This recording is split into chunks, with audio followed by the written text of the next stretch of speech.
You know that feeling, right? You're in a Google Doc, maybe with a whole team, and you see their cursors just blinking away, words popping up on your screen in real time. It feels like magic. It's so smooth, so instant, but what's really going on behind the scenes?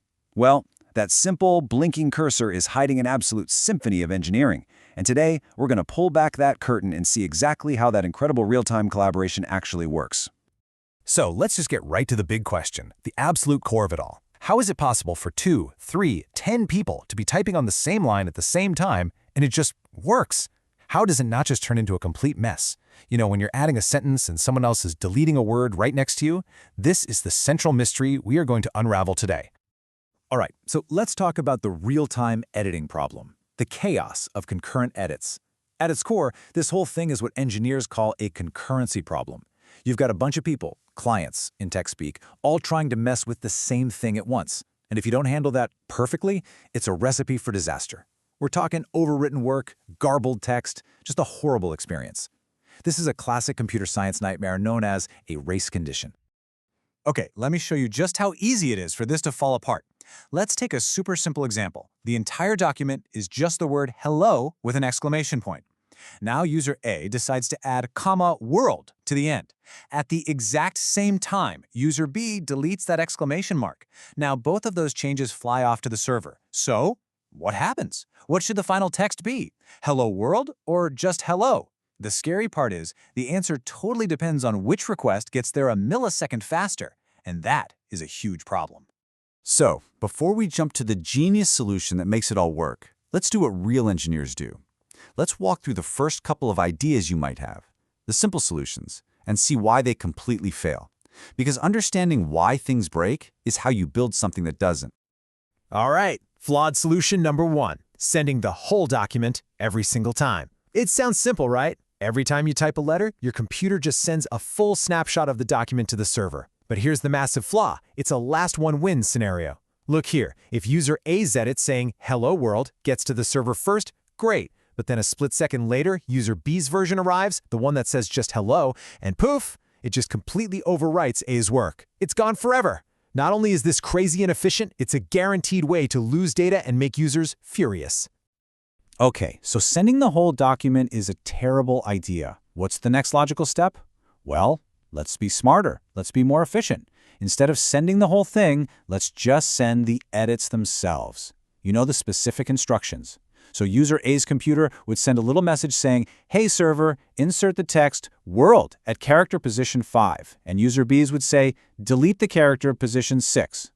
This seems way better, right? It's faster, less data, but oh boy, it opens up a whole new, much trickier can of worms. And here's that new problem. It's all about lost context.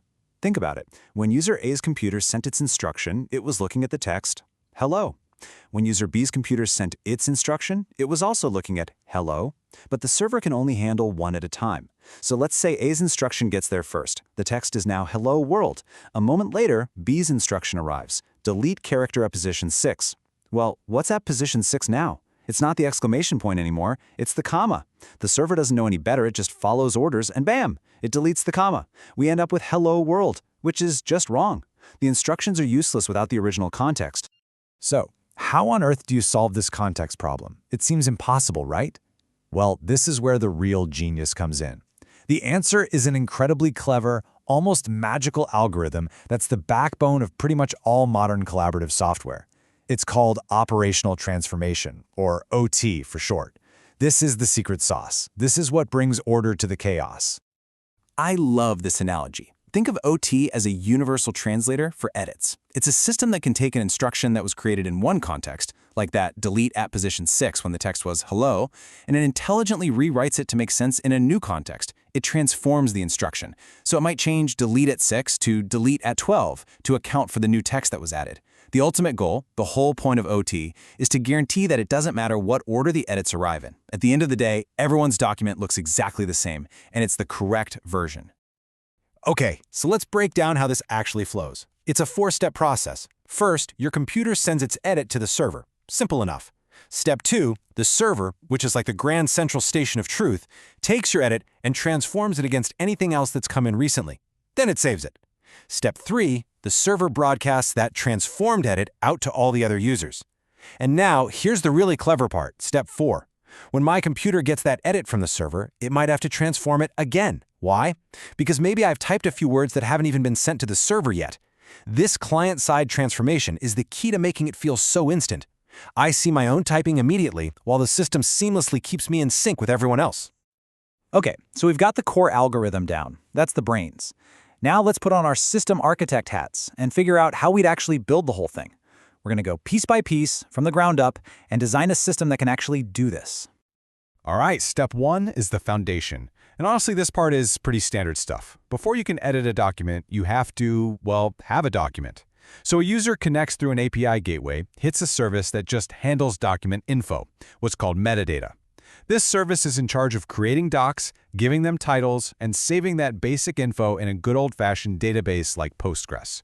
This is the non-real-time, boring but essential plumbing of the system. Okay, now for the fun part, the real-time magic. We bring in a whole new piece of the puzzle, the document service. This is the star of the show. And users don't just talk to it with normal web requests. No, they use something called a WebSocket. A WebSocket is like opening a dedicated private phone line between your browser and the server. It's always on, and data can flow both ways instantly. It's perfect for this. So when you type, your edits shoot down this WebSocket. The service does its OT magic, and then it saves every single operation to a super fast database like Cassandra, which is designed to handle a massive fire hose of incoming data. But what about seeing those little colorful cursors moving around? That's called presence data. And here's what's so cool about it. It's temporary. We only care where your cursor is right now, not where it was 5 seconds ago. So it would be absolutely insane to write every tiny cursor movement to the database. That's a ton of wasted work. Instead, the document service just keeps track of all that stuff in its own memory, super fast, and broadcasts the updates. You close the tab, your cursor info just poof, disappears. No database needed. So this architecture we just built, it's pretty solid. It'll work great for maybe a few thousand people on one big server.